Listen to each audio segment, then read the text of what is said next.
many others, okay? But now as a family, as we move together, we will be able to see how we can improve from one point to another, who needs help and who doesn't need help, where do we go from here as a bloc. Thank you, Mr. Ambassador. Thank you very much. Jimmy Deng, the Charge of Affairs at the South Sudanese Embassy here in Nairobi. Always a good pleasure talking about South Sudan, the youngest member of the East African community, which happens to also be the youngest nation in the world. We shall be, of course, focusing on this, analyzing as the new 6-member East African community moves forward. Many thanks for staying with us here on Bottomline East Africa. We'll take a quick break, but don't go too far. We'll be back shortly.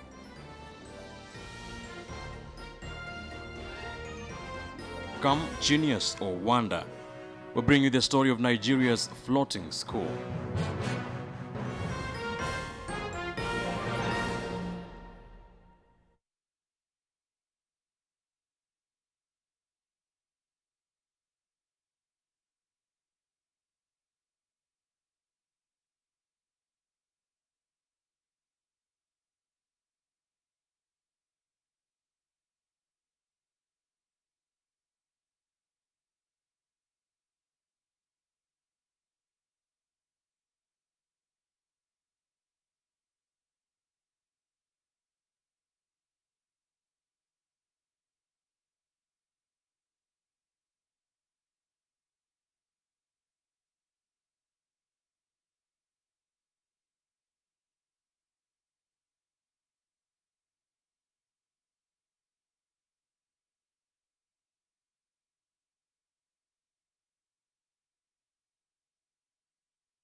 Welcome back to the program. You're watching Bottomline East Africa. Let's switch gears from matters South Sudan to Uganda. There is growing concern within the media fraternity in Uganda over what they claim as excessive use of force by police.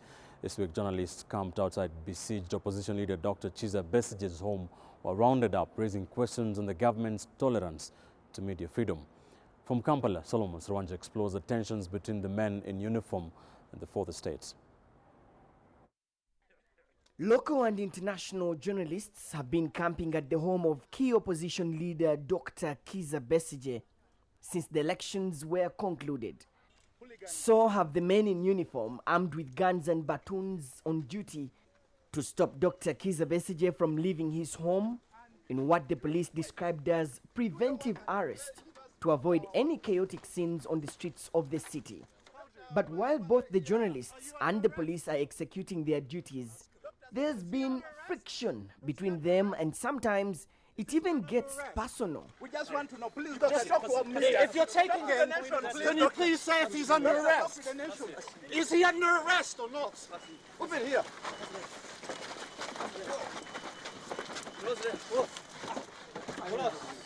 Is this man under arrest?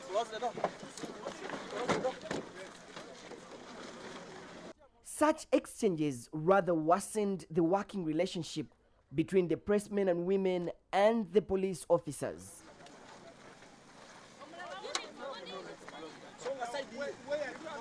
Where do you want us to go? Battle lines were drawn as the law enforcers formed a security ring around Dr. Besigye's home, further pushing away the journalists. No, where do you want us to go? Where do you want us to go with? Where do you want us to go with? You go. No. Where do you want us to go?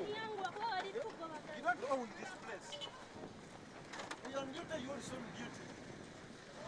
Pushing journalists away is a story good enough to file, as the media kept giving timely updates about the unfolding events at Dr. Kizza Besige's home. Police dispersed. Just look, you can see the situation to move away the journalists, and the journalists are being put under arrest. NBS television journalists dared to give this update, but this live interview was cut short by the police after the commander of the unit ordered for his arrest along with other journalists. Police pick up. Just like you can see, that's the situation here, and it's happening just like you can see it. His arrest was televised live on TV as the cameraman held strong his camera, rolling throughout the arrest until when he was detained in the police unit. But this was just round one. Elijah's short arrest did not send a chilling effect on the journalists who returned to Kasangati to tell the events at Besige's home. I don't want to touch you, and then you say a policeman has said you on a woman. It's okay, Afande. You I'm go, going. go, It's okay. go.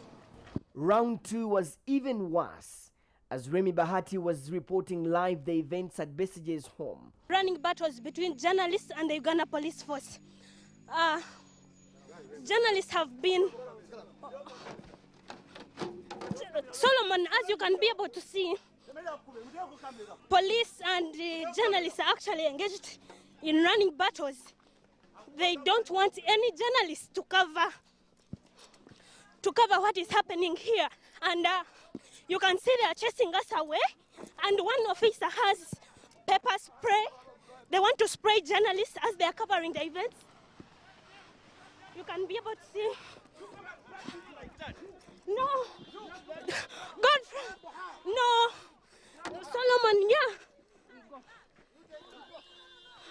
As you can be able to see, we have been arrested.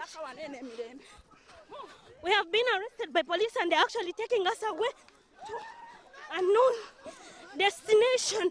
We don't know.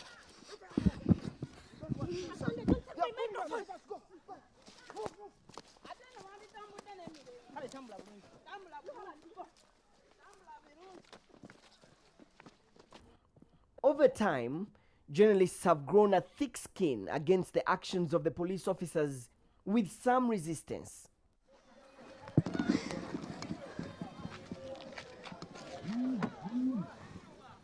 But as the running battles continue between the police and the media, government says that they are not about to stop. Anybody who antagonizes another one will have gone below that standard relationship. So some journalists also, like human beings, they get angry, they get tired, they get annoyed. And sometimes I have seen them scuffling with a police officer. Don't scuffle with a policeman. Don't. It's not useful. It's not persecuting journalists, because should I say also journalists are targeting police officers? The answer is no. So those are simply occupational hazards. Shaban Bantariza, who is also the deputy government spokesperson, said that the journalists sometimes cross the battle lines. The media, however, looks at the several treatments as an infringement on the freedom of the press in Uganda. I must say the freedom of expression and the journalist rights are being suppressed, and by the police itself. I can't say the regime, but by the Uganda police, because they have on several occasions stopped us from covering Besige. Such arrests and running battles between the media and the police directly have an impact on the freedom of the media and of expression, contributing heavily on the level of press freedom in Uganda. Solomon Serwanja, KTN News, Kampala, Uganda. NBS's Remy Bahati there in the thick of things. She was here for a short while. I didn't know she can run fast. Those pictures courtesy of KTN's cameraman in Uganda, Godfrey. Unfortunate what is happening in Uganda in the 21st century. Now, Uganda's opposition, the Forum for Democratic Change, FDC, is demanding for an independent audit of the elections which were recently conducted. The country's Supreme Court has also started working on a petition that was filed by former Prime Minister Amama Mbabazi challenging the results from the recent elections. Solomon Serwanja has that story.